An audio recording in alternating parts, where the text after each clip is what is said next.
Assalamualaikum warahmatullahi wabarakatuh. Selamat siang dan salam sehat untuk sahabat Pramita dimanapun Anda berada. Gimana nih kabar sahabat Pramita semua?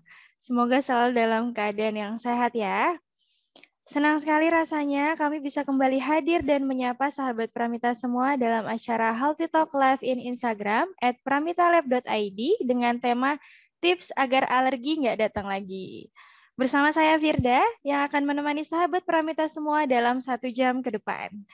Nah, tentunya dalam acara Healthy Talk kita pada siang hari ini, saya tidak akan sendirian. Saya akan ditemani oleh narasumber kita yang sangat cantik dan menawan, yaitu Dr. Bernarita Apri Anggraini atau yang akrab disapa Dr. Rita. Beliau merupakan alumni dari Fakultas Universitas Malahayati angkatan tahun 2003. Beliau juga merupakan dokter pelayanan medis Pramita Lab Cabang Balikpapan yang beralamat di Jalan MT Haryono nomor 5-7, Kelurahan Sungai Nangka, Balikpapan, Kalimantan Timur. Langsung saja kita sapa narasumber kita pada siang hari ini. Halo, selamat siang, Dok. Selamat siang, Mbak Firda. Assalamualaikum warahmatullahi wabarakatuh. Waalaikumsalam warahmatullahi wabarakatuh. Gimana nih, Dok, kabarnya siang hari ini? Alhamdulillah sehat. Mbak Firda gimana nih kabarnya? Alhamdulillah kabar saya secerah siang hari ini dokter, apalagi bakal ditemenin dokter dan sahabat Pramita semua dalam 1 jam ke depan. Nah mungkin disapa dulu dokter sahabat Pramita yang sedang menyaksikan Instagram live kita pada siang hari ini. Hai, halo sahabat Pramita. Assalamualaikum warahmatullahi wabarakatuh. Semoga sahabat Pramita dalam keadaan sehat. Iya, terima kasih banyak dokter. Sebelum kita mulai ke paparan materi yang sangat menarik pada siang hari ini, saya mau spill satu lagi keseruan kita. Jadi selain kita bakal ngobrol asik, ngobrol santai, ngobrol sehat, sharing pengetahuan-pengetahuan yang sangat bermanfaat, kita juga bakal bagi-bagi hadiah menarik untuk 3 sahabat Pramita terpilih di penghujung acara nanti. Hadiah menariknya berupa top up e-wallet senilai Rp100.000 dan e-voucher pemeriksaan senilai Rp250.000 yang berlaku di seluruh cabang Pramita di Indonesia. Caranya gimana? Tentunya caranya gampang banget. Sahabat Pramita cukup follow Instagram kita dan pantengin terus Healthy Talk kita pada siang hari ini sampai dengan selesai. Nah, ngomongin soal Healthy Talk nih dok. Jadi siang hari ini kita bakal ngomongin tentang alergi ya dok ya. Iya, betul sekali Mbak Firda. Nah, tentunya sahabat Pramita juga udah nggak asing lagi dengan istilah alergi. Cuman boleh nih dok, di-spill sedikit aja apa sih pengertian alergi sebelum kita masuk ke obrolan yang lebih dalam lagi. Ya, jadi alergi merupakan reaksi dari sistem kekebalan tubuh atau sistem imun terhadap suatu zat yang sebenarnya zat tersebut tidak berbahaya. Oke, nah itu tadi pengertian dari alergi ya sahabat Pramita. Jadi alergi adalah reaksi yang dimunculkan tubuh terhadap benda asing ya dok ya. Iya, betul sekali Mbak Firda. Wah, sepertinya pembahasannya semakin menarik dan sahabat Pramita nampaknya juga udah nggak sabar lagi nih dok, pengen tahu lebih dalam lagi apa sih itu alergi dan bagaimana tips biar alergi nggak datang lagi. Langsung saja dokter, silahkan. Ya, terima kasih Mbak Firda. Nah, eh, halo sahabat Pramita, kali ini saya akan membahas alergi dan bagaimana sih tipsnya supaya alergi nggak datang lagi. Nah, jadi seperti yang sudah saya jelaskan tadi ya, sahabat Pramita, alergi merupakan suatu reaksi dari sistem kekebalan tubuh atau sistem imun terhadap zat yang sebenarnya zat tersebut tidak berbahaya. Tetapi bagi orang yang mengalami alergi, zat tersebut dianggap berbahaya. Karena itu, tubuh akan menghasilkan antibodi IgE namanya. Nah, reaksinya apa sih? Nah, untuk reaksinya biasanya timbul mulai dari reaksi atau gejala yang ringan sampai dengan reaksi yang berat. Nah, untuk reaksi yang ringan itu bisa berupa bersin-bersin, bisa berupa gatal-gatal, bisa ruam kemerahan, hidung berair, dan bisa bengkak pada anggota tubuh tertentu. Dan kalau gejalanya yang berat, itu bisa timbul sesak nafas, bahkan bisa menimbulkan shock anafilaktik. Nah, pada kebanyakan orang, zat alergen atau alergen adalah zat yang menyebabkan alergi itu muncul. Pada kebanyakan orang, zat alergen itu tidak menimbulkan reaksi. Tetapi bagi orang yang memang mengalami alergi, zat tersebut dianggap benda asing yang berbahaya untuk tubuh. Oleh karena itu, tubuh bereaksi dan menghasilkan antibodi IgE. Nah, gejalanya apa sih dari alergi tersebut? Apabila seseorang itu kontak dengan eh, kontak dengan alergen, gejala yang timbul mulai dari yang ringan sampai dengan yang berat. Untuk yang ringan itu biasanya hanya menimbulkan bersin-bersin, gatal-gatal, ruam kemerahan, lalu hidung berair, bisa juga bengkak pada anggota tubuh tertentu. Nah, ini yang bahaya apabila reaksi alergi tersebut itu menjadi gejala yang berat, yaitu bisa sampai sesak nafas, bahkan bisa terjadi shock anafilaksis. Nah, apa sih shock anafilaksis? Shock anafilaksis adalah shock yang terjadi akibat reaksi alergi yang berlebihan. Nah, biasanya shock anafilaksis ini akan menimbulkan gejala yang lebih berat lagi. Contohnya tekanan darah yang menurun drastis, bisa menimbulkan lemas, lalu denyut nadi yang cepat tapi lemah, bahkan bisa gelisah, mual, muntah, diare, bahkan bisa terjadi penurunan kesadaran. Nah, alergi ini banyak terjadi pada anak-anak dan seiring berjalannya usia, alergi juga bisa memudar. Tetapi untuk sebagian orang, alergi ini menetap sampai pada usia dewasa. Nah, faktor penyebabnya apa sih dari alergi ini? Nah, untuk faktor penyebabnya eh, ini banyak sekali ya, sahabat Pramita. Salah satunya bisa dari makanan. Nah, itu seafood, lalu telur, susu, kacang-kacangan, bisa juga dari bulu binatang atau unggas, bisa juga dari obat-obatan, dari bahan kimia, dari contohnya sampo, sabun, parfum, dan bahan-bahan latex. Nah, faktor risikonya apa sih untuk alergi ini? Nah, untuk faktor resiko itu ada dua ya, sahabat Pramita. Yang pertama adalah faktor resiko dari keturunan. Nah, untuk faktor resiko keturunan, ini adalah faktor resiko yang tidak dapat dirubah. Nah, biasanya apabila ada anggota keluarga atau orang tua yang mengalami alergi, biasanya akan menurun kepada anak-anaknya.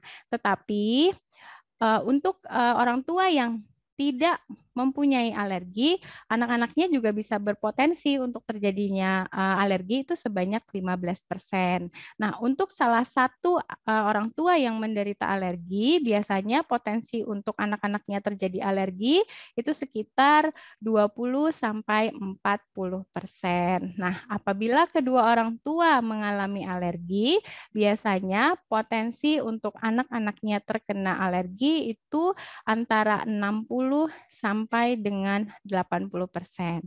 Nah, yang kedua adalah faktor lingkungan. Nah, untuk faktor lingkungan ini bisa kita hindari dan bisa kita kontrol. Yaitu gimana ya caranya? Gampang sekali sahabat Pramita. Nah, untuk menghindarinya adalah dengan kita tidak kontak atau tidak mengkonsumsi dari yang menimbulkan alergi atau alergen yang memang sensitif terhadap tubuh kita.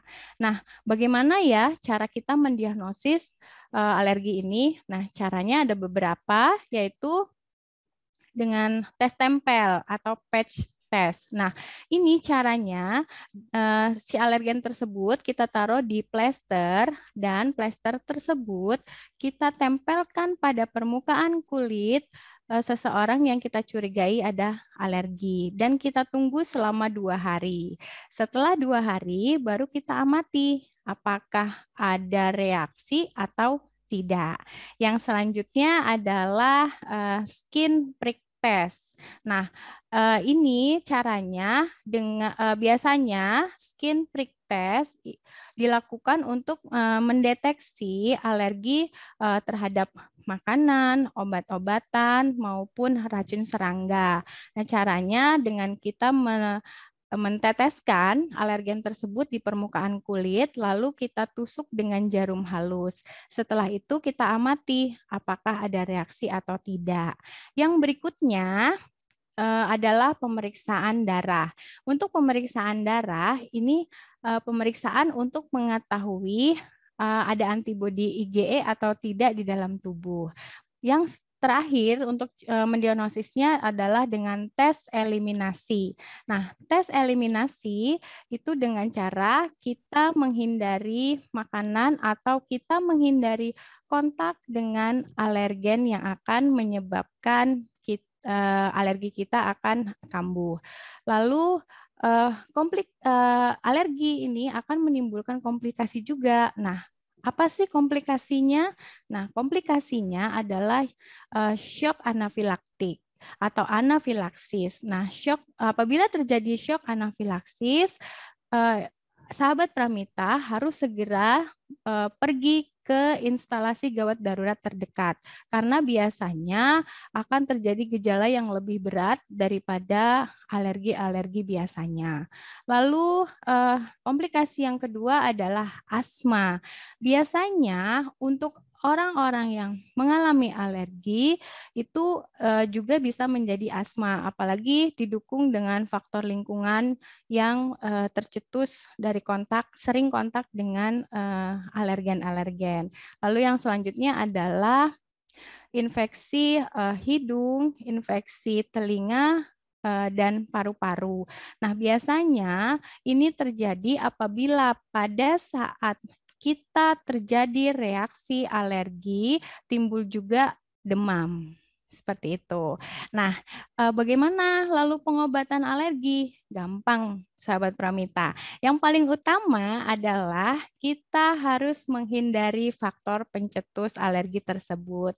Nah, apabila mungkin sahabat Pramita sudah terlanjur kontak dengan alergen, sahabat Pramita bisa mengkonsumsi obat yang telah direkomendasikan oleh dokter keluarga sahabat Pramita. Biasanya obat-obatan yang dikasih adalah obatan histamin dan kortikosteroid. Tetapi apabila gejala yang ditimbulkan itu sudah berat, sebaiknya segera pergi ke instalasi gawat darurat dan biasanya dokter akan memberikan suntikan epinefrin. Tetapi bisa juga dibantu dengan terapi desensitisasi. Nah, untuk terapi ini biasanya bisa melalui suntikan, tetesan, dan tablet atau terapi oral. Dan biasanya terapi ini dilakukan dengan waktu yang cukup lama, bisa bertahun-tahun. Gunanya untuk apa? Gunanya agar supaya tubuh terbiasa diberikan alergen dan tidak menimbulkan reaksi di kemudian hari. Lalu bagaimana sih pencegahan alergi? Gampang. Nah, untuk pencegahan alergi itu sahabat Pramita harus melakukan beberapa hal, yaitu menjaga kebersihan lingkungan. Contohnya seperti apa? Untuk menjaga kebersihan lingkungan, sahabat Pramita diharapkan tidak menumpuk atau tidak mempunyai barang yang terlalu banyak di rumah, tidak memelihara binatang di rumah, lalu tidak menaruh kandang hewan di sekitar rumah. Yang selanjutnya adalah sahabat Pramita harus menjaga kebersihan diri. Diusahakan untuk tidak menaruh pewangi ruangan karena pewangi ruangan bisa mengundang serangga untuk bisa menyebabkan alergen. Lalu menggunakan kasur dan bantal dari bahan busa bukan dari bahan kapuk. Dan yang selanjutnya memakai pakaian dari bahan katun, bukan dari bahan wol. Apabila sahabat Pramita memakai pendingin ruangan atau AC sebaiknya tidak digunakan pada suhu yang terlalu dingin. Awasi selalu apa yang dikonsumsi oleh sahabat Pramita, baik itu makanan, minuman, lalu obat-obatan. Dan yang paling penting adalah sahabat Pramita harus menghindari faktor pencetus dari alergi tersebut. Oke, terima kasih banyak dokter atas paparan materi yang sangat menarik dan informatif untuk kita jadikan bahan diskusi pada siang hari ini. Saya mau nanya sedikit nih dok. Tadi dokter menjelaskan bahwa faktor alergi disebabkan sebagian besar karena genetik dan lingkungan ya dok ya? Iya, benar sekali Mbak Firda. Yang mau saya tanyakan adalah gimana sih dok mekanismenya sampai dengan terjadinya seseorang itu terkena alergi karena faktor lingkungan dok? Ya, terima kasih buat pertanyaannya. Jadi sebenarnya faktor utama itu memang dari genetik. Nah, karena kita sudah mempunyai faktor genetik, itu bisa dari orang tua atau mungkin dari nenek, kakek gitu ya. Nah, kalau kita tidak bisa menjaga faktor lingkungan atau tidak bisa mengontrol faktor lingkungan dengan cara menghindari faktor pencetus, itu akan bisa memicu timbulnya alergi. Nah, karena faktor genetik ini tidak bisa dihindari dan tidak bisa kontrol, makanya kita harus mengontrol di faktor lingkungan dengan cara tidak kontak dengan alergen. Baik, jadi memang faktor utamanya adalah genetik, Dok ya. Kalau Benar kita udah sekali. punya gen pembawa alergi, kemungkinan besar akan terjadinya alergi dan didukung lagi dengan faktor lingkungan, Dok ya. Ya, benar sekali. Nah, saya mau nanya juga nih, Dok. Kalau untuk tadi dokter menyebutkan bahwa usia yang rentan terkena alergi pada anak-anak ya, Dok. Betul. Nah, masih memungkinkan nggak sih dok karena didukung faktor lingkungan tadi pada usia dewasa seperti kita sekarang ini terkena alergi? Sangat mungkin Mbak Firda. Jadi memang angka kejadian itu paling banyak pada anak-anak. Tetapi memang ada sebagian itu akan memudar seiring dengan bertambahnya usia. Tetapi bukan tidak mungkin alergi tersebut akan tetap bertahan sampai dengan dewasa. Baik, jadi masih mungkin ya dok ya di Benar. usia kita sekarang terkena alergi karena faktor lingkungan tadi ya. Iya, benar. Nah, kalau untuk alergi sendiri sebenarnya bisa disembuhkan nggak sih dok? Oh iya, jadi sahabat Pramita dan Mbak Firda, untuk alergi sendiri itu adalah tidak bisa disembuhkan, tetapi bisa kita kontrol. Bagaimana sih kita mengontrolnya? Ya, yang pasti kita mengontrolnya dengan cara menghindari faktor pencetus gitu. Oke, jadi kalau untuk alergi memang nggak bisa disembuhin ya dok ya? Betul, memang untuk alerginya sendiri tidak bisa kita sembuhkan, tetapi bisa kita kontrol. Dan obat-obat yang diberikan oleh dokter apabila mungkin sahabat Pramita mengalami alergi adalah untuk mengurangi gejala yang ditimbulkan akibat alergi tersebut. Baik, jadi untuk alergi memang tidak bisa disembuhkan, tapi lebih ke menghindari pencetus penyebab dari alergi ya dok ya? Benar. Iya, saya mau nanya juga nih dok, ini berdasarkan pengalaman pribadi karena pembahasan hari ini tentang alergi, jadi sekalian curcol nih dok. Oke, jadi saya itu berasal dari keluarga yang punya riwayat alergi dok. Nah, ibu saya itu alergi terhadap telur, saya alergi ikan laut, dan adik itu alerginya terhadap susu.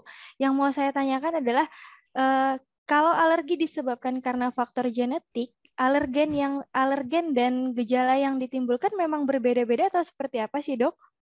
Iya, wah ternyata pas sekali ya pembahasan kita siang ini ternyata alergi juga dialami oleh Mbak Firda. Bener Jadi banget, Dok.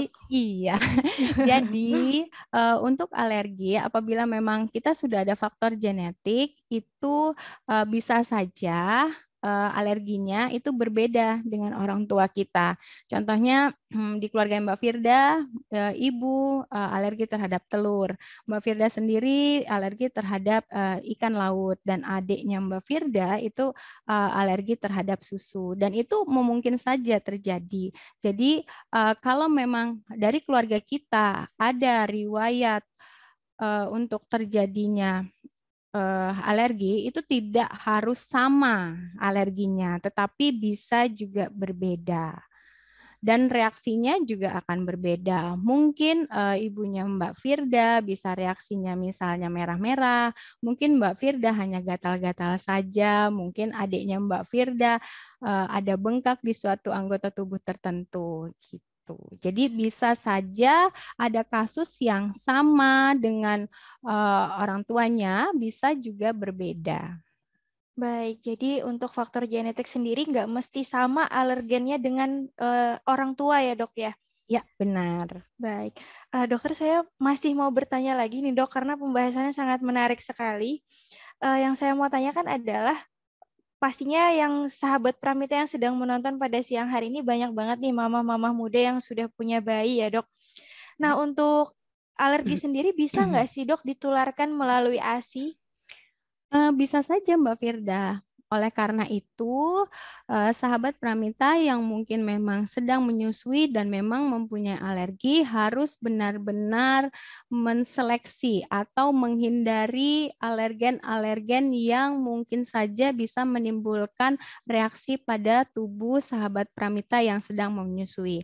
Tetapi jangan takut ya sahabat Pramita, karena ASI adalah makanan yang terbaik untuk bayi. Jadi, walaupun sahabat Pramita mempunyai alergi, jangan sampai tidak memberikan ASI kepada bayinya. Yang paling penting, sahabat Pramita harus mengetahui alergi terhadap apa dan harus menghindari faktor pencetus dari alergi tersebut. Oke, jadi untuk sahabat Pramita yang memang punya riwayat alergi, jangan berhenti mengasihi ya dok ya? Iya, betul. Karena ASI adalah makanan yang terbaik untuk bayi. Benar, jadi lebih ke menghindari faktor pencetusnya biar alerginya nggak kambuh lagi. Iya. Nah, kalau untuk alergi susu nih dok, tadi kita sudah ngebahas tentang alergi susu sapi ya dok ya. Iya.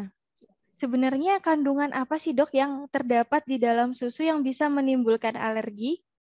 Ya, ini kasusnya banyak terjadi pada anak-anak ya Mbak Firda.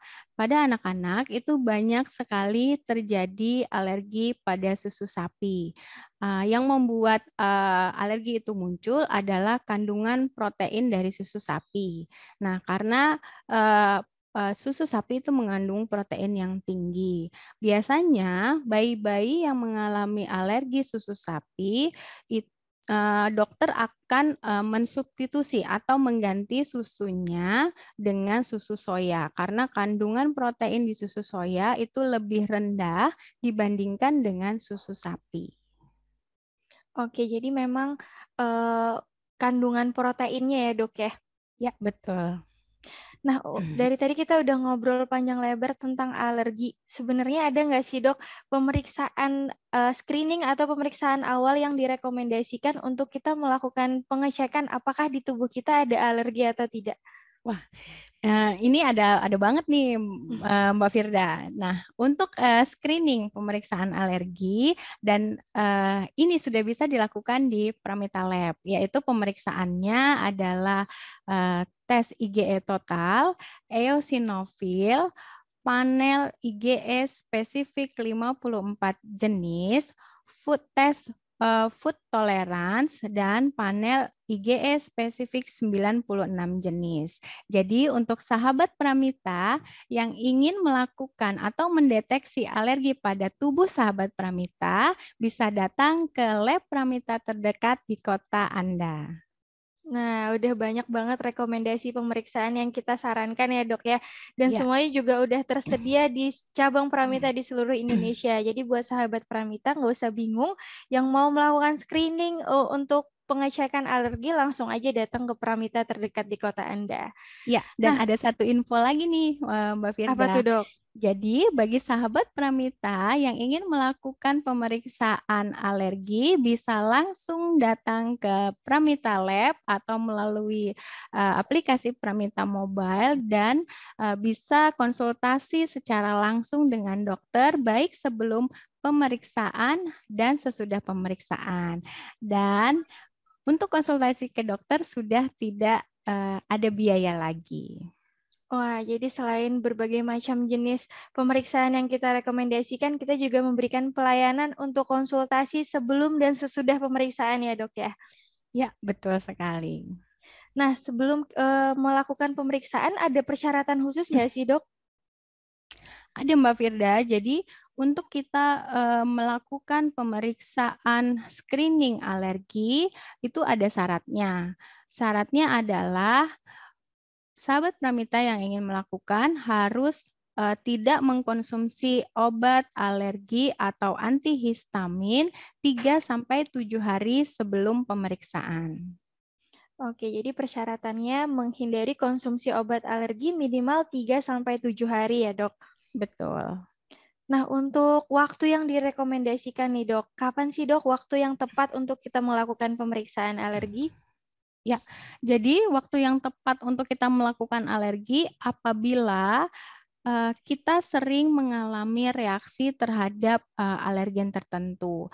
Apabila kita sudah mengetahui alergen apa yang membuat tubuh kita bereaksi, kita tidak perlu melakukan tes alergi. Tetapi apabila kita tidak bisa mengetahui sebenarnya alergen apa sih yang kita sensitif atau membuat tubuh itu jadi bereaksi, sebaiknya kita lakukan pemeriksaan. Dan pemeriksaan alergi sudah tersedia di Pramita Lab. Oke, jadi untuk waktu yang direkomendasikan memang usia 1 tahun ke atas dan dirasa kalau kita tidak bisa mengetahui kita ini alergi terhadap apa ya, Dok ya? Benar, benar sekali. Dan untuk batasan usia itu bisa dimulai dari usia 1 tahun. Sebenarnya bisa juga dilakukan pada usia di bawah 1 tahun. Tetapi untuk bayi-bayi yang usianya di bawah 1 tahun itu kan paparannya belum terlalu banyak. Jadi memang disarankan untuk tes alergi itu dimulai usia lebih dari 1 tahun sampai dewasa. Baik, dokter. Sepertinya dari tadi saya mulai ya, Dok, ya, yang bertanya ya. Dan rasanya nggak adil banget kalau kita nggak beri kesempatan untuk sahabat Pramita juga ikutan bertanya. Sepertinya juga udah banyak banget pertanyaan dari sahabat Pramita yang sangat-sangat menarik di kolom komentar kita. Gimana dokter-dokter, udah siap kita jawab satu persatu pertanyaan dari sahabat Pramita? Siap. Tapi tahan dulu dokter, sebelum kita masuk ke sesi tanya jawab, kita saksikan bersama video informasi berikut ini.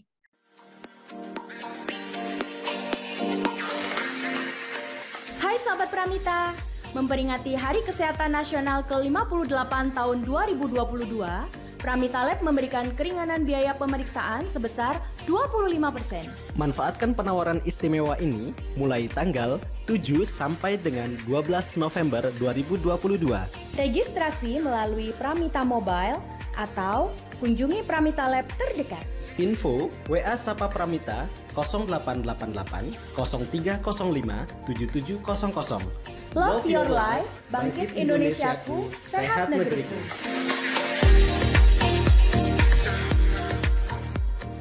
Terima kasih kepada sahabat Pramita yang masih bergabung dan saya ucapkan selamat datang kepada sahabat Pramita yang baru saja bergabung. Itu tadi video informasi dari Pramita Lab. Jadi dalam rangka memperingati Hari Kesehatan Nasional, Pramita Lab memberikan keringanan biaya sebesar 25% untuk seluruh jenis pemeriksaan dan berlaku di seluruh cabang Pramita di Indonesia. Promonya berlaku dari tanggal 7 sampai dengan 12 November. Jadi buat sahabat Pramita semua jangan sampai ketinggalan promo menarik ini. Segera datangi Pramita Lab terdekat untuk memeriksakan diri Anda. Nah, sesuai dengan janji saya sebelumnya, dokter, kita akan masuk ke dalam sesi tanya jawab. Saya akan bacakan pertanyaan pertama dari sahabat Pramita yang sudah ada di kolom komentar ya, Dok ya. Ya, silakan Mbak Firda. Oke, pertanyaan pertama dari @ayumni_asadiandra. Selamat siang, Dok. Bagaimana cara mengantisipasi anak alergi susu sapi? Apakah semua makanan yang memakai susu sapi akan terpengaruh seperti susu fermentasi? Wah, pertanyaannya menarik banget, Dokter. Mungkin boleh dibantu dijawab dulu. Baik, terima kasih pertanyaannya Ayumni Asadiandra. Ini pertanyaannya menarik sekali ya Mbak Firda ya. Nah, Benar, Dok. jadi bagaimana sih caranya kita mengantisipasi? Sebenarnya tidak ada cara untuk mengantisipasi. Kita berikan saja susu sapi kepada anak kita. Apabila pada saat kita memberikan susu sapi atau beberapa jam setelah anak kita mengkonsumsi susu sapi dan timbul reaksi misalnya gatal-gatal atau timbul ruam kemerahan, susu sapi tersebut harus di-stop karena kita anggap susu sapi merupakan alergen terhadap anak kita. Dan apakah semua makanan yang memakai susu sapi akan terpengaruh? Pasti. Kalau memang anak kita sudah terbukti alergi terhadap susu sapi, sebaiknya anak kita juga tidak mengkonsumsi produk-produk dari susu, baik itu susu fermentasi, contohnya keju atau yogurt atau krim. Nah, itu juga sebaiknya dihindari karena susu merupakan alergen terhadap tubuh kita. Jadi bukan hanya susunya saja yang menjadi alergen, tetapi harus juga dihindari dari produk-produk susunya. Baik, jadi caranya kita sebagai orang tua harus lebih aware dan peka ya, Dok, ya terhadap apa yang Betul. dimunculkan anak kita. Jadi semisal kita udah berikan susu sapi tapi ternyata muncul gejala-gejala yang tidak diinginkan seperti ruam merah, mungkin bisa dihentikan dulu. Dan bukan hanya susu sapinya ya, Dok, yang dihindari. Kalau ternyata memang anaknya alergi susu sapi, bahkan turunannya juga harus dihindari ya, Dok, ya. Betul, dan kalau memang reaksinya terus-menerus, sebaiknya konsultasi lebih lanjut dengan dokter keluarga maupun dokter spesialis anak. Nanti biasanya kalau memang terbukti alergi terhadap susu sapi, nanti biasanya disubstitusi ke susu soya. Baik, semoga jawabannya menjawab pertanyaan dari sahabat Pramita dengan penggunaan akun Instagram @ayumni_asadiandra. Kita lanjut ke pertanyaan kedua ya, Dok, ya. Ya, silakan Mbak Firda. Pertanyaan kedua dari @husnul_haromah. Pertanyaannya, dokter, mitos ataukah fakta ya, Dok, jika makan makanan yang pahit dan suka konsumsi jamu seperti daun pepaya bisa menjauhkan alergi? Terima kasih pertanyaannya untuk @husnul_haromah. Nah, ini bagus sekali ya. Mungkin banyak juga nih mitos-mitos yang berkembang di masyarakat. Nah, sebenarnya belum ada penelitian lebih lanjut dengan kita mengkonsumsi yang pahit-pahit, contohnya daun pepaya, itu bisa menghilangkan dari alergi. Yang paling utama adalah kita menghindari faktor pencetus. Dan apabila kita sudah terlanjur kontak dengan alergen, segera hubungi dokter atau kalau memang sudah rutin atau sudah mempunyai obat, itu bisa langsung dikonsumsi. Nah, biasanya golongan obatnya yang dikasih adalah antihistamin dan kortikosteroid gitu. Dan yang paling utama ya tetap harus menghindari faktor pencetus.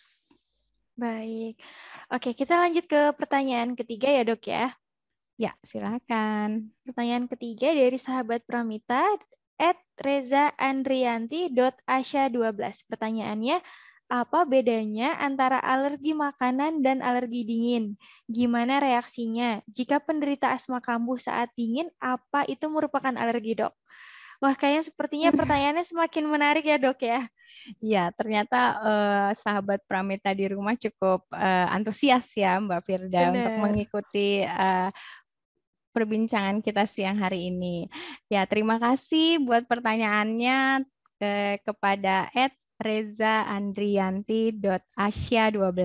Jadi perbedaannya antara alergi makanan dan alergi dingin. Nah, perbedaannya itu hanya dari faktor pencetusnya saja. Jadi kalau misalnya alergi makanan itu biasanya faktor pencetusnya itu dari makanan. Makanannya tergantung ya, bisa dari mungkin telur, bisa jadi seafood atau seperti Mbak Firda tadi ya, ikan laut, lalu bisa dari susu misalnya. Dan kalau misalnya alergi dingin itu sebenarnya memang yang bersangkutan sudah mempunyai faktor alergi, faktor resiko terhadap alergi, tetapi faktor pemicunya dari udara yang dingin. Nah, reaksinya kurang lebih sama. Ya, yang membedakan apakah reaksi tersebut itu gejalanya ringan atau gejalanya berat. Kalau gejala ringan biasanya akan timbul gatal-gatal, misalnya bisa bersin-bersin ya kalau mungkin alergi dingin, nanti timbul ruam kemerahan. Dan apabila timbul reaksi seperti itu, segera minum obat antihistamin dan kortikosteroidnya. Lalu jika penderita asma kambuh di saat dingin, apakah itu merupakan alergi? Yang seperti saya sebutkan di awal tadi ya Mbak Firda ya. Jadi asma merupakan salah satu komplikasi dari alergi. Jadi bisa saja kalau misalnya kita memang sudah mempunyai riwayat alergi dan kita mempunyai asma, itu bisa memicu untuk terjadinya asma. Jadi memang antara alergi dan asma itu memang saling berhubungan. Baik, jadi kalau untuk alergi makanan memang pencetusnya dari makanan ya dok ya? Betul, dan untuk alergi dingin, kalau untuk makanan dengan kita menghindari faktor pencetusnya atau tidak mengkonsumsi makanan tertentu, pasti tidak akan menimbulkan reaksi atau tidak menimbulkan alergi. Kalau kita alergi karena faktor cuaca dingin, mungkin yang bisa dilakukan memakai baju yang panjang atau memakai jaket, apabila misalnya tidur memakai selimut, lalu AC atau pendingin ruangan tidak pada suhu yang terlalu dingin. Baik dokter, nah itu untuk alergi cuaca ya dok? Betul, bisa panas, bisa dingin. Tapi yang Benar. pasti penyebabnya karena memang kita sudah ada alergi sebelumnya. Nah, itu tadi tips yang dokter bagikan untuk alergi cuaca, tapi itu adalah hal yang bisa kita kontrol ya dok. Tapi Betul. bagaimana caranya kalau semisal kita berada di luar lingkungan gitu yang kita tidak bisa kontrol dok. Misalnya kita nggak, kalau di dalam lingkungan kan kita bisa ngontrol suhu AC atau tidak menggunakan kipas angin. Nah, kalau kita berada di outdoor, di mana yang cuacanya kita nggak bisa kontrol nih dok, gimana sih tipsnya biar alerginya nggak kambuh lagi? Ya, dengan cara melindungi diri Mbak Firda. Jadi memakai mungkin pakaian yang lebih tebal. Mungkin kalau dirasa masih dingin bisa menggunakan jaket atau dengan penutup kepala. Karena memang alergi ini tidak bisa kita sembuhkan, mau tidak mau kita harus menghindari faktor pencetus atau meminimalisir dari faktor pencetus tersebut. Baik, jadi lebih ke meminimalisir faktor pencetusnya ya dok ya? Benar, karena kalau cuaca kan tidak bisa kita kontrol seperti yang Mbak Firda Benar. bilang tadi. Oke dokter, kita lanjut ke pertanyaan selanjutnya ya dok ya. Pertanyaan selanjutnya dari @siti.ulfah90. Dok, apakah alergi bisa dideteksi sejak usia dalam kandungan ya dok? Oke, terima kasih pertanyaannya @siti.ulfa90. Jadi untuk kita mengetahui atau kita untuk mendeteksi apakah bayi dalam kandungan kita itu mempunyai alergi atau tidak, itu pemeriksaannya tidak bisa dari dalam kandungan. Jadi mungkin bisa menunggu babynya lahir dulu atau mungkin bila mungkin si baby kontak atau misalnya mengalami reaksi terhadap alergi, sebaiknya langsung screening untuk pemeriksaan agar kita bisa mengetahui baby kita alergi terhadap alergen apa. Baik, jadi kalau untuk screening alergi memang tidak bisa dilakukan jika bayi masih berada dalam kandungan ya dok ya? Benar sekali Mbak Firda, karena di Pramita Lab kita menggunakan sampelnya darah. Baik, oke kita lanjut ke pertanyaan berikutnya dokter.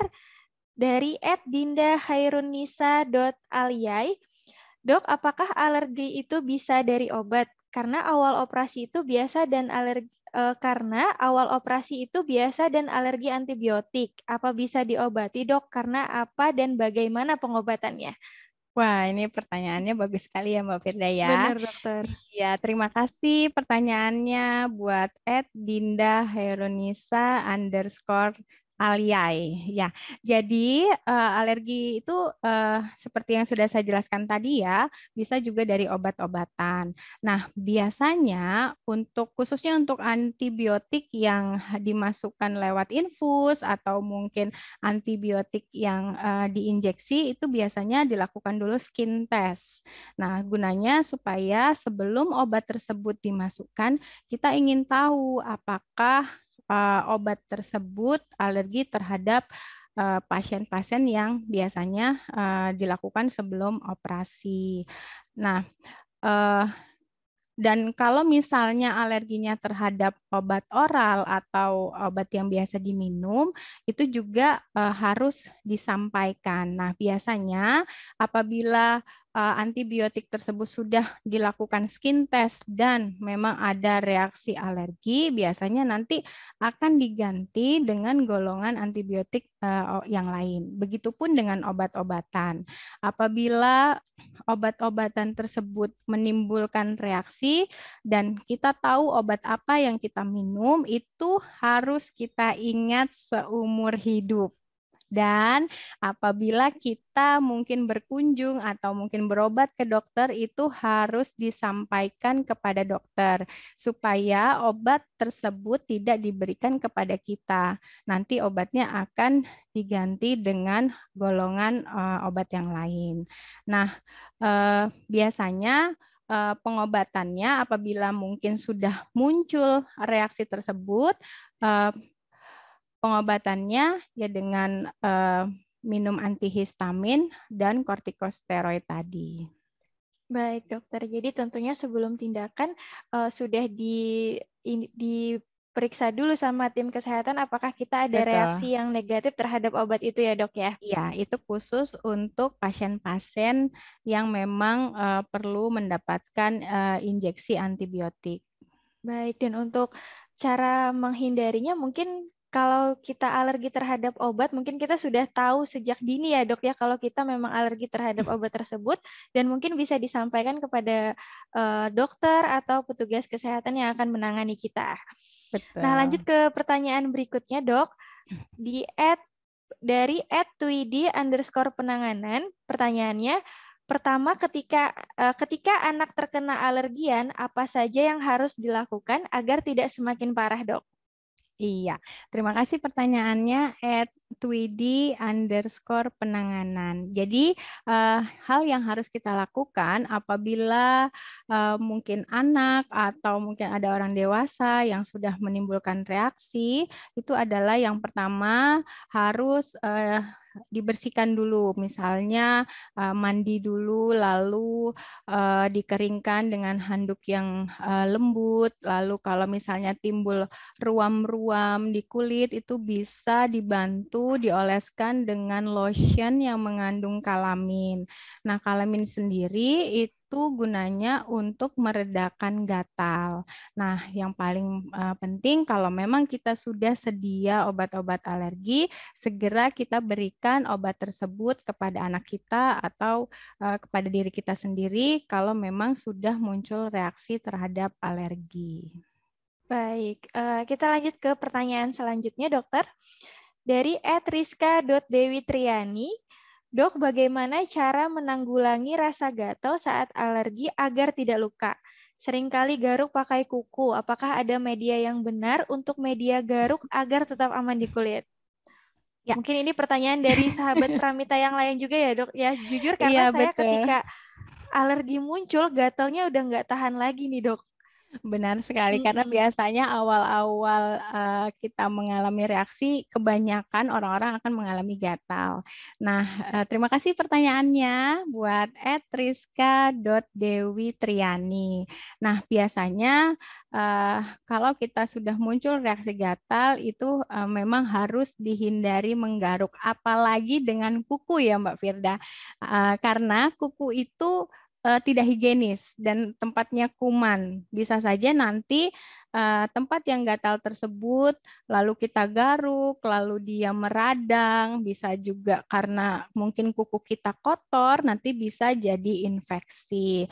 Jadi kalau misalnya sahabat Pramita di rumah sudah mengalami alergi, reaksi alergi itu bisa dioleskan dengan lotion atau bedak yang mengandung kalamin tadi untuk mengurangi rasa gatal dan segera konsumsi obat antihistamin dan kortikosteroid.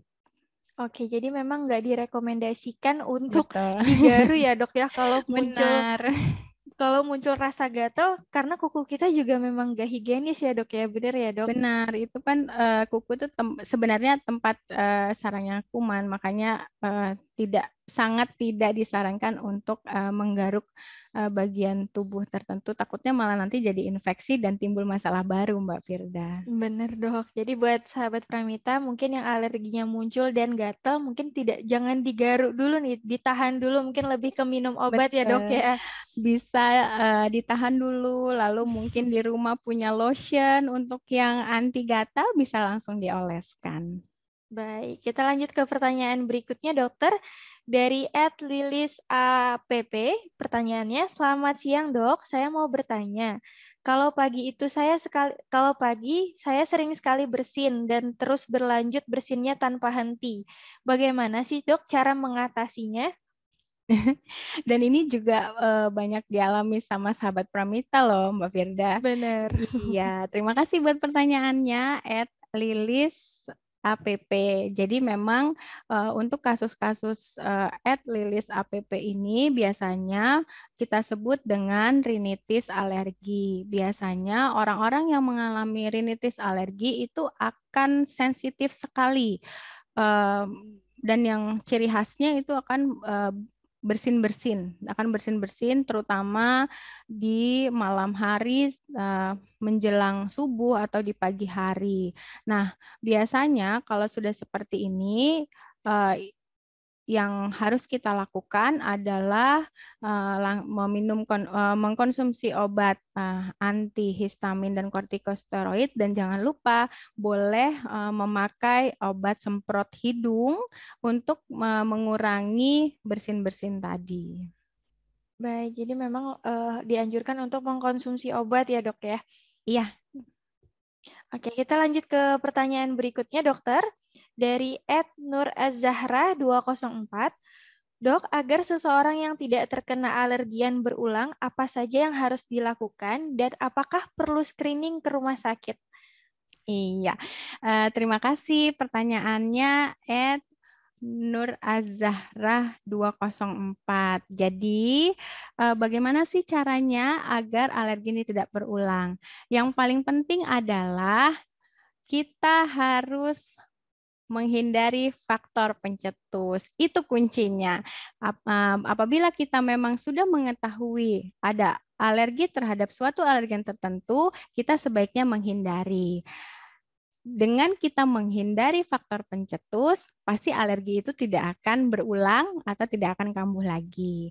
Apakah perlu? Wah, itu perlu sekali supaya kita bisa mengetahui kita alergi terhadap alergen apa, dan dengan kita mengetahui untuk alergi yang kita sensitif terhadap suatu alergen, kita akan lebih mudah menghindarinya, Mbak Firda. Baik, jadi memang kalau untuk cara menghindarinya yaitu dengan menghindari faktor pencetusnya, dok ya? Betul. Mungkin Mbak Nur Azhara bisa langsung datang ke Pramita Lab terdekat. Benar. Dan untuk screeningnya juga sangat dianjurkan ya dok. Jadi kita tahu apa yang Betul. menjadi penyebab alergi kita. Betul, dengan begitu sangat memudahkan kita untuk menghindari faktor pencetus. Karena kalau kita tidak melakukan tes, kita hanya mengira-ngira saja, oh kira-kira saya alergi terhadap susu mungkin ya. Karena mungkin dalam satu hari kita mengkonsumsi beberapa makanan gitu. Tapi dengan kita melakukan pemeriksaan terutama panel IgS spesifik, kita akan mengetahui dengan pasti kita alergi terhadap alergen apa dan akan jauh memudahkan kita untuk menghindari faktor pencetus alergi kita. Baik, kita lanjut ke pertanyaan selanjutnya ya dok ya. Pertanyaannya dari @rahma.wati_indira. Apakah anak satu dengan lainnya alergi dengan reaksi beda? Karena sama-sama alergi dingin dan tidak semua di seluruh tubuh dok. Bagaimana cara mengenalinya? Ya, terima kasih pertanyaannya untuk @rahma.wati_indira. Apakah anaknya satu dengan anak yang lain yang alergi ada reaksinya berbeda. Jadi memang untuk anak-anak yang mengalami alergi itu sangat mungkin sekali untuk mengalami alergi yang berbeda ataupun reaksi alergi yang berbeda. Jadi memang misalnya si kakak alerginya susu seperti kasusnya Mbak Firda tadi ya Mbak Firda ya. Benar dokter. Iya, jadi memang dalam satu keluarga walaupun mungkin kakak beradik itu bisa saja mempunyai alergi yang berbeda, tetapi bisa juga sama. Jadi memang kalau kita mengenalinya dengan kita mengamati bagaimana nih reaksi yang muncul gitu. Misalnya anak yang pertama tiba-tiba pada saat udara dingin atau mungkin kita datang ke daerah yang dingin mungkin langsung bilang mah gatal nih gatal atau mungkin tiba-tiba langsung keluar ruam kemerahan. Nah itu bisa langsung diidentifikasi. Nah caranya ya dengan kita memakaikan baju yang hangat, mungkin ke daerah tersebut tidak terlalu lama seperti itu. Baik, jadi memang memungkinkan sekali anak yang satu dan anak yang lainnya alerginya berbeda ya dok ya? Ya, jadi bisa berbeda, bisa juga sama Mbak Firda. Baik dokter, sepertinya pertanyaan tadi merupakan pertanyaan terakhir di sesi Healthy Talk kita pada siang hari ini. Karena keterbatasan waktu juga, saya mohon maaf yang sebesar-besarnya kepada sahabat Pramita yang pertanyaannya tidak bisa kita jawab pada siang hari ini.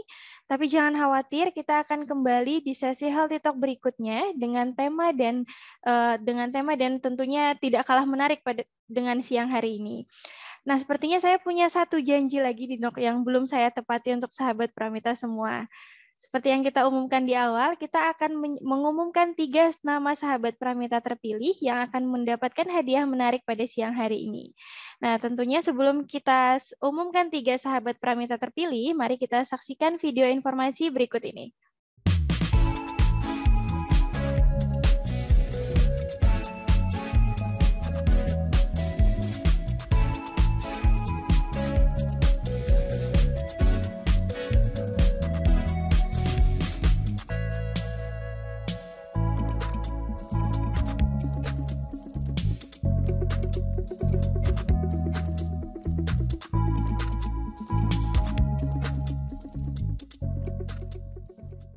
Ya, terima kasih kepada sahabat Pramita yang masih bergabung. Itu tadi video informasi dari pramitalab.id. Jadi kita hadir dengan inovasi baru yaitu aplikasi Pramita Mobile yang kini sudah tersedia di Play Store dan di App Store. Jadi buat sahabat Pramita semua jangan lupa download aplikasi kita karena di sana akan ada berbagai macam informasi menarik mulai dari diskon yang sedang berlangsung, pemeriksaan yang tersedia dan registrasi yang bisa dilakukan di mana saja dan kapan saja. Jadi buat sahabat Pramita yang malas ngantri, boleh banget klik Pramita Mobile dan langsung datang ke Pramita Lab terdekat di kota Anda. Nah, tanpa menunggu lama, dokter, sepertinya ini adalah waktu yang ditunggu-tunggu juga oleh sahabat Pramita. Langsung saja kita umumkan untuk 3 sahabat Pramita terpilih yang akan mendapatkan hadiah menarik pada siang hari ini berupa top up e-wallet senilai Rp100.000 dan e-voucher pemeriksaan senilai Rp250.000 yang berlaku di seluruh Pramita di Indonesia. Langsung saja saya sebutkan sahabat Pramita terpilih yang pertama, yaitu Dian Ali, yang kedua Aprina PR, dan yang ketiga Eliana_Huang. Kita berikan selamat kepada tiga sahabat Pramita terpilih. Dan saya informasikan kepada 3 sahabat Pramita terpilih yang kita sebutkan namanya tadi untuk tidak mengunci akun Instagramnya, karena akan ada tim kita dari Pramita Lab yang akan menghubungi via direct message atau DM Instagram untuk membagikan hadiah menariknya. Nah, tiba juga dokter, kita di penghujung acara. Sedih rasanya, tapi setiap pertemuan pasti ada perpisahan. Jadi sebelum kita mengakhiri pertemuan kita pada siang hari ini, mungkin boleh disampaikan kembali nih dok, apa sih inti dan kesimpulan dari diskusi yang sangat menarik kita pada siang hari ini? Iya, terima kasih Mbak Firda. Jadi, sahabat Pramita, semoga apa yang saya sampaikan bisa bermanfaat ya. Nah, jadi untuk alergi itu adalah reaksi yang timbul akibat sistem kekebalan tubuh terhadap suatu zat yang sebenarnya tidak membahayakan. Tetapi untuk orang yang mempunyai alergi, zat-zat alergen tersebut itu dianggap sesuatu yang berbahaya sehingga tubuh menghasilkan antibodi IgE. Nah, jangan lupa gejala-gejalanya mulai dari gejala yang ringan sampai dengan gejala yang berat. Untuk gejala yang ringan itu biasanya bersin-bersin, gatal-gatal, timbul ruam kemerahan, hidung berair, bengkak di salah satu anggota tubuh. Tetapi bisa juga menimbulkan gejala yang berat. Nah, contohnya seperti sesak nafas, atau mungkin bisa sampai shock anafilaksis. Nah, apabila sudah terjadi seperti ini, sahabat Pramita harus segera datang ke instalasi gawat darurat terdekat karena gejala yang berat dari alergi ini akan bisa mengancam nyawa. Gejala-gejalanya seperti sesak nafas, tekanan darah yang menurun drastis, lemas, mual, muntah, diare, dan bisa gelisah, bahkan bisa sampai menurunkan kesadaran. Nah, yang paling penting adalah sahabat Pramita harus mengetahui kita alergen terhadap apa. Dan apabila sahabat Pramita belum mengetahui sahabat Pramita alergi terhadap apa, sahabat Pramita bisa langsung datang ke Pramita Lab untuk melakukan screening pemeriksaan alergi. Seperti itu. Dan yang paling penting adalah sahabat Pramita harus menghindari faktor pencetus dari alergi tersebut. Dan apabila sudah kontak dengan alergen, sahabat Pramita bisa langsung mengkonsumsi obat yang diberikan oleh dokter, yaitu antihistamin dan kortikosteroid. Baik, Semoga apa yang saya sampaikan bisa bermanfaat untuk sahabat Pramita semua. Baik, terima kasih banyak dokter atas kesimpulan yang disampaikan. Terima kasih juga atas waktu dan pengetahuan yang sudah di-sharingkan pada siang hari ini. Semoga apa yang dokter sampaikan bisa memberikan banyak manfaat untuk sahabat Pramita dimanapun Anda berada. Akhir kata, saya Firda, mewakili segenap tim yang terlibat. Mohon maaf jika ada yang kurang berkenan. Sampai jumpa di sesi Healthy Talk selanjutnya. Stay safe, stay healthy. Sampai jumpa di sesi Healthy Talk selanjutnya. Selamat siang. Wabillahi taufiq wal hidayah. Wassalamualaikum warahmatullahi wabarakatuh. Waalaikumsalam warahmatullahi wabarakatuh.